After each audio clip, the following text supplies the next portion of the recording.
নেতা, জগৎ গুরু, ideal leader of the world মহানবী মুহাম্মদুর রাসূলুল্লাহ সাল্লাল্লাহু আলাইহি ওয়াসাল্লাম মসজিদে নববীতে বক্তব্য রাখছেন। প্রাণপ্রিয় সাহাবায়ে কেরামগণ খুব মনোযোগ দিয়া নবীর বক্তব্য শুনছেন।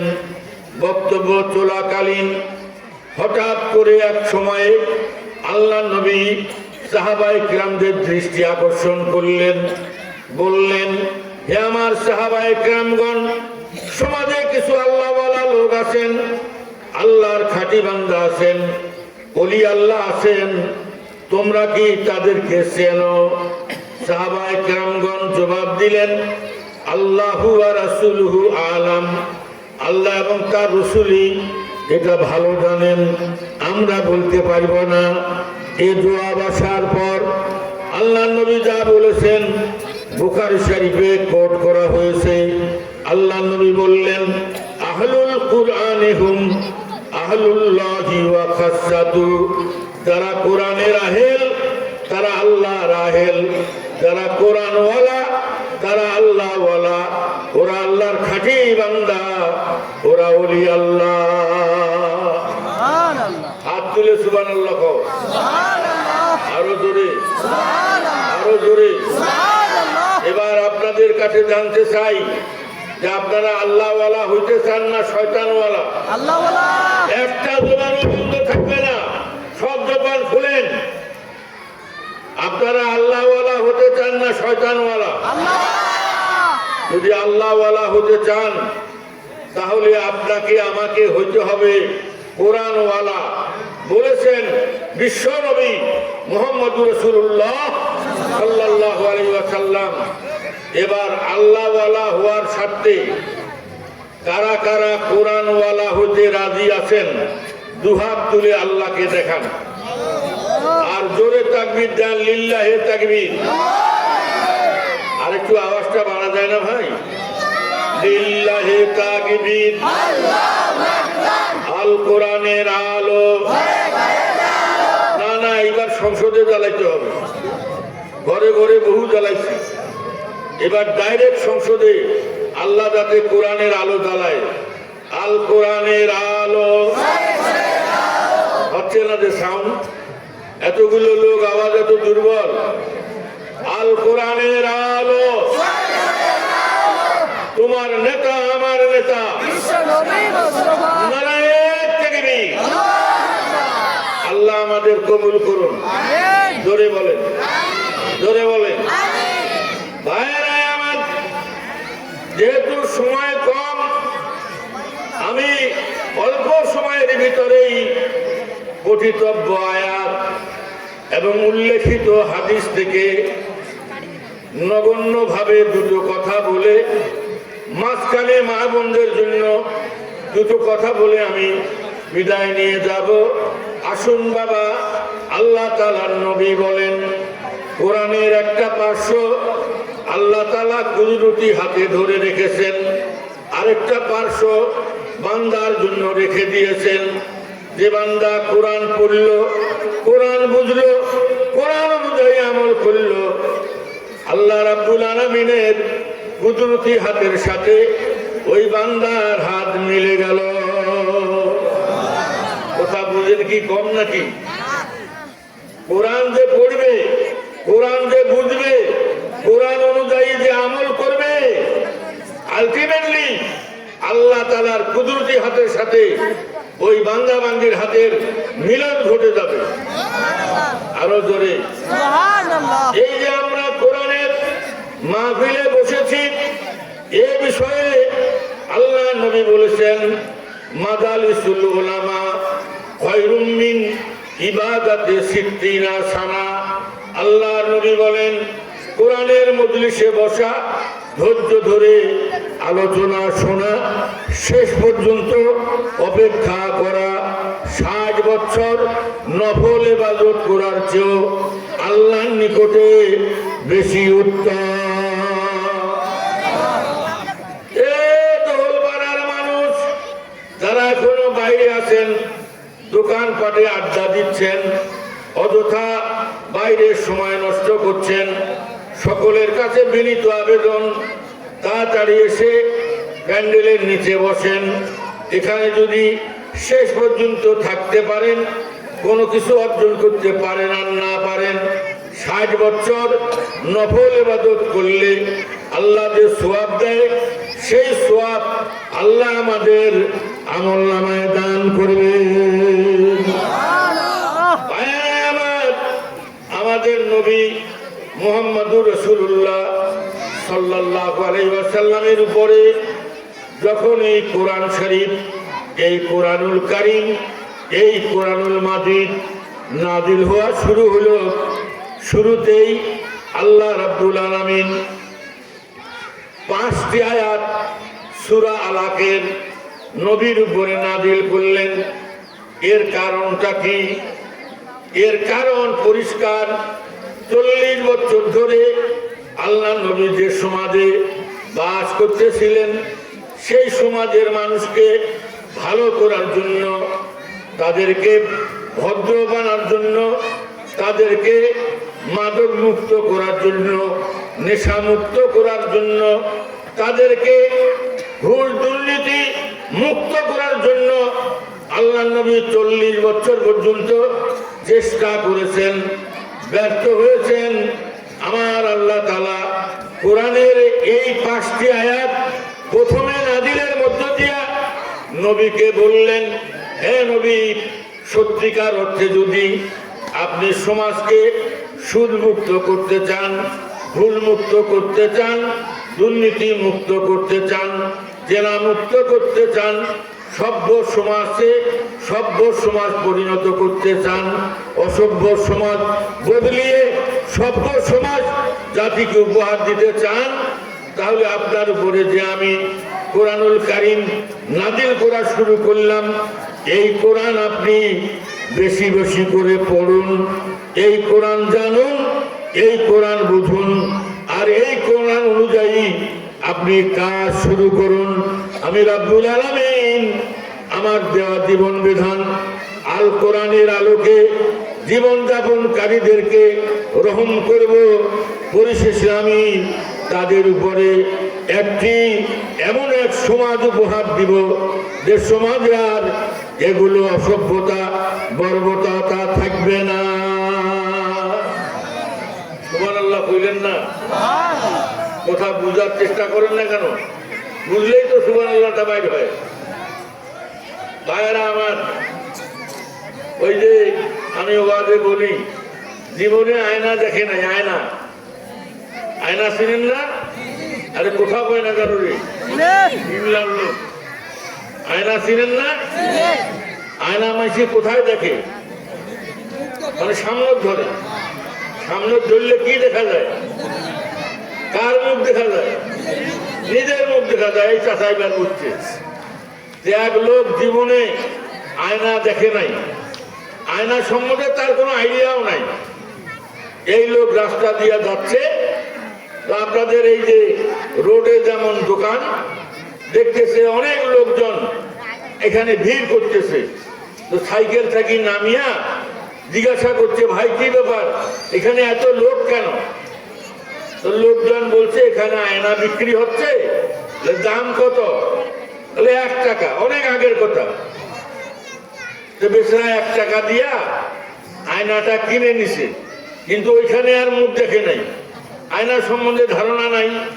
পকেটল নিয়া বাড়ির যায়া তার যে ট্রাং ছিল, ওই ট্রাঙ্গের ভেতরে তাকে ঢুকে দিছে। ধুইয়া রাত্রে বেলায় যখন তার বউ সবাই ঘুমাইছে, তখন আস্তে করি বাইর করিয়া ওই আয়না খান সামনে ধরছে। এবার কার দেখা যাচ্ছে? কথা বুঝে না? কার দেখা যায়?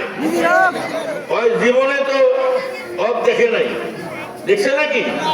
আয়না আজকে প্রথম, এই জন্য প্রথম মুখটা দেখলো, দেখিয়ে কান্দাকাটি আরম্ভ করলো।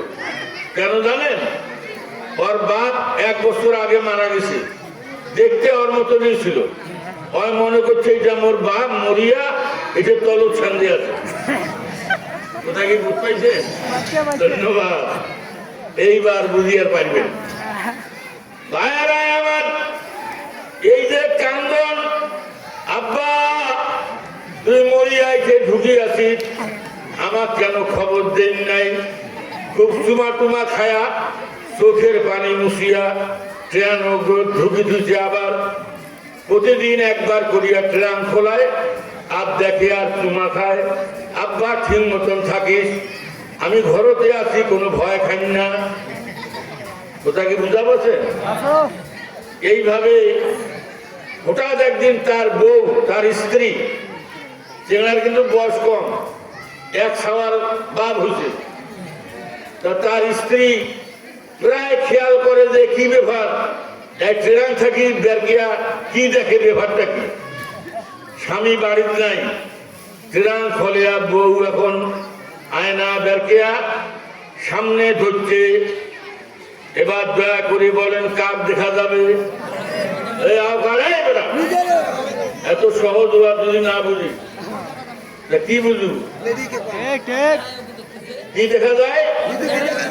ওর চেহারা দেখা যায়। ও কিন্তু জীবনে আয় না, ওর বউও জীবনে আয় না। যেমন হেকড়া তেমন হেকড়ি, যেমন পটা সাপ তেমন না করি। আয়না দেখিয়া একদম ফিট দাঁত কাপটি লাগিয়ে গেছে। এই যে চিল্লা হাল্লা করি কান্দন, শাশুড়ি মা দৌড়ি যাচ্ছে। বৌমা কান্দিস কেন, কি হইল? বয় তোমার বেটা গাবুল মোড়া আরেকটা বিয়া করিয়াছে, নুকি থুইছে। কথা কি বোধ পাইছে? ভালো করে শুনবা বলে মাথা নষ্ট। বৌমা থামো, না আমি তোমার বেটার সাথে আর সংসার করব না, আমি চললাম বাপের বাড়ি। শাশুড়ি পাও ধরে হাত ধরে, মোর গাই দুটা তোর নামে লিখি দিম, মোর 1 বিঘা জমি আছে সেটাও তোমার নামে লিখি দেব মা, বাড়ি ছাড়া হন না মা, কি আছে আমি দেখতেছি। তা তোমরা যে দেখিয়া কান্দেছেন যে বৌমাটা বিয়া করছে নয়া, ওটার নাম মুখ দেখাও তো, এটা কোটে কাজ ছাওয়া আনলে মোর বেটা। এইবার এই বুড়ির হাতে বৌমা আয়না দিছে, এ বুড়িও জীবনে আয়না দেখে নাই। কোথা কি বোধ পাইছে? জীবনে আয়না দেখে নাই। বুড়ি এইবার আয়না সামনে নিছে, কাক দেখা যায়, এই কাক দেখা যায় রে, বুড়ি দেখা যায়। এইটা দেখার সাথে সাথে এই যে বুড়ি কান্দন, ওরে জানোয়ার রে, বিয়া করলো তার শেষ পর্যন্ত এই বুড়িটা কেন করলু রে? এ দুনিয়ার মানুষ, কোরআনের উপরে যাদের কোনো জ্ঞান নাই, হাদিসের উপরে যাদের কোনো জ্ঞান নাই, তাদের জীবনধারা এইরকমই। সে নিজের ইচ্ছা মতো সিদ্ধান্ত নেয়। এজন্য আল্লাহ রাব্বুল আলামিন প্রিয় নবীকে বললেন, হে নবী, এই সমাজকে ভালো করতে হলে আপনি কোরআন পড়েন, কোরআন বুঝেন। আমি অত্যন্ত আনন্দিত যে আপনাদের মোহতারাম প্রিন্সিপাল হুজুর এই বিশাল আলিম মাদ্রাসার সাথে হাফিজিয়া মাদ্রাসা সংযুক্ত করেছেন। ইতিমধ্যে 6টা ছেলেকে পাগড়ি দেওয়া হলো। এত বড় সুখবর আমাদের দেশে কম পাওয়া যায়।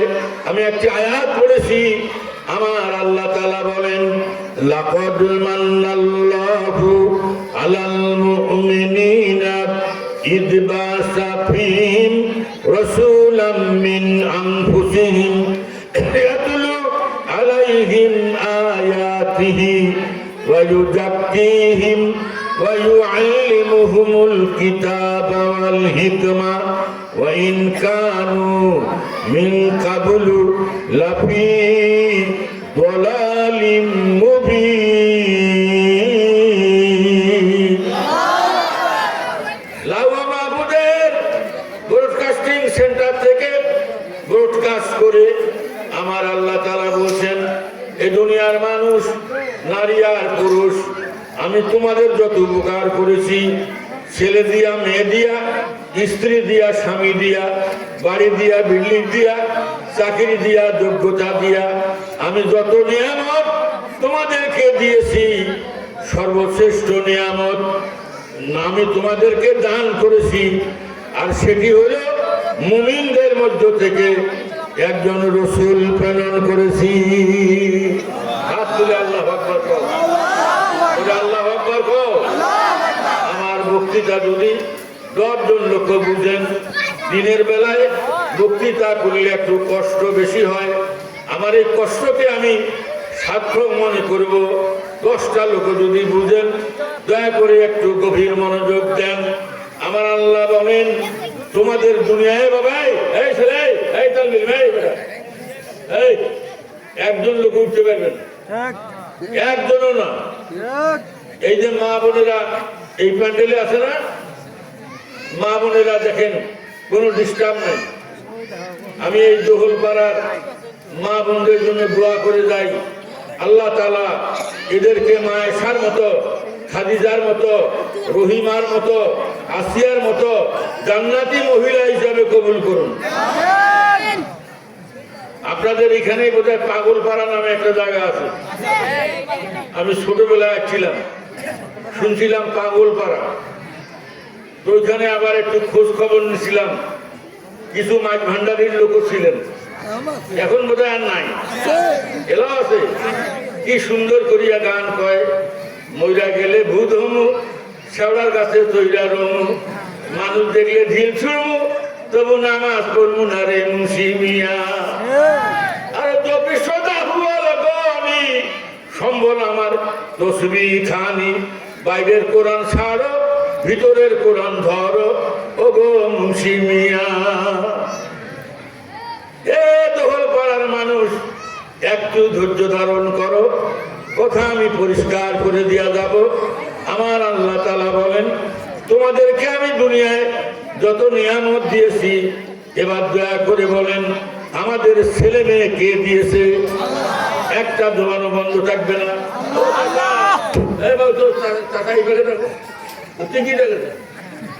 চাষির কথা মনে হচ্ছে কি ব্যাপার ভাই? দুনিয়ায় যত নিয়ামত এগুলা দিয়েছেন কে? কারো ছাওয়া হয় না, পীরের মাজার দেয়, সেজদা দেয়, বিশ্বাবের উরসে খাসি দেয়, গরু দেয়, বাবা মুখ একটা ছাওয়া দেয়। আল্লাহ পারে নাই, দুই ছাড়া কোনো উপায় নাই। একটা লোক নাউজুবিল্লাহ বলে, জ্ঞান বুদ্ধি কম নাকি? এরকম সাজা হইলে তো হবে না। পীরের কোন ক্ষমতা আছে ছাওয়া দেওয়ার? পীরের মাজারত দিছে, যা পিসাব খাসি দিছে, টাকা দিছে, নজর দিছে, যা মাজারত সেজদা। বাবা আল্লাহ মোক ছাওয়া দিবার পারে নাই, তুই একটা ছাওয়া দে। পানিতে জলে মনের বাতি, বাবা কাছে নিভে না, বাবার সাথে করলে জেকের নামাজ রোজা লাগে না। বাপ জানে নাই আমার এত কান্দন ছাওয়ার হয় না। আমি সেদিন জয়পুরহাটে ওয়াজ করতে গেছি, ওয়াজ শুনিয়া মাঝখানে একজন শ্রোতা একখান কাগজ লিখিয়া আমার হাতত দিছে। আমি ওখানে প্রধান বক্তা ছিলাম। কাগজটার লেখা আছে, সরমুনার কান্দন, আট রশির আন্দোলন, তবলিগ জামাতের হাঁটাহাঁটি, জামাত ইসলামের সাঁটাসাঁটি, কোন ইসলাম তা ছাটি। প্রশ্নটা বুঝছেন? আট রশির আন্দোলন মানে পাক শাক, সরমুনার কান্দন, তবলিগ জামাতের হাঁটাহাঁটি, জামাত ইসলামের সাঁটাসাঁটি, কোন ইসলামটা খাঁটি। মাথা খারাপ, কাকো বাদ দেয় নাই, প্রশ্ন করছে আমার। আমি বলছি এই প্রশ্নের জবাব ওদের শেষ পর্যায়ে দেওয়া হবে, তোমরা কেউ যাইও না। আল্লাহ রহম এমনি তো ওদিকে লোক যায় না। সেদিন আরো বেশি আকর্ষণ হইল। আমার বাপ জানে না, কথা লম্বা হয়ে যাবে, সংক্ষেপ কথা হইল। দুনিয়ায় যত কিছু আছে সব কিছু দান করেছেন কে? আমরা যে সুস্থ আছি, এই সুস্থতা কে দিয়েছেন? কথা যে বলতে পারছি, কে তৌফিক দিচ্ছেন? সব নিয়ামত আল্লাহ। আল্লাহ বলেন আমার দুনিয়ার সব নিয়ামতের চাইতে শ্রেষ্ঠ একটা নিয়ামত আমি তোমাদেরকে দিয়েছি, সেটি হইল তোমাদের মুমিনদের মধ্য থেকে আমি একজন রসুল পাঠিয়ে দিয়েছি। মুহাম্মদ সাল্লাল্লাহু আলাইহি ওয়াসাল্লাম তোমাদের মধ্যে আমার দেওয়া শ্রেষ্ঠ নিয়ামত। ওয়া কুনতুম আলা শাফা হুফরাতিম মিনান নার ফাআনকাযাকুম মিনহা। আমার আল্লাহ বলেন হে মক্কা মদিনাবাসী, তোমরা এমন পাপিষ্ঠ ছিলে, মৃত্যুটা শুধু বাকি, মরলেই তোমরা জাহান্নামে চলে যেতে।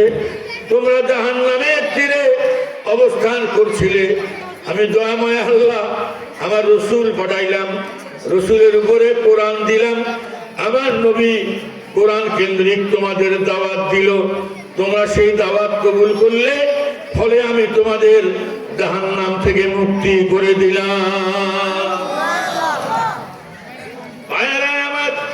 তাহলে আল্লাহ তাআলা সবচেয়ে বড় নিয়ামত দুনিয়াতে দিয়েছেন মুহাম্মাদুর রাসূলুল্লাহ।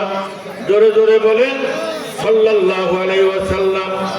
আমার আল্লাহ বলেন এই শ্রেষ্ঠ নিয়ামত মুহাম্মদকে পাঠিয়ে আমি তাকে 4টি মৌলিক বিষয় দান করেছি। 1 নম্বর হলো ইয়াতুলু আলাইহিম আয়াতিহি। আল্লাহু আকবার।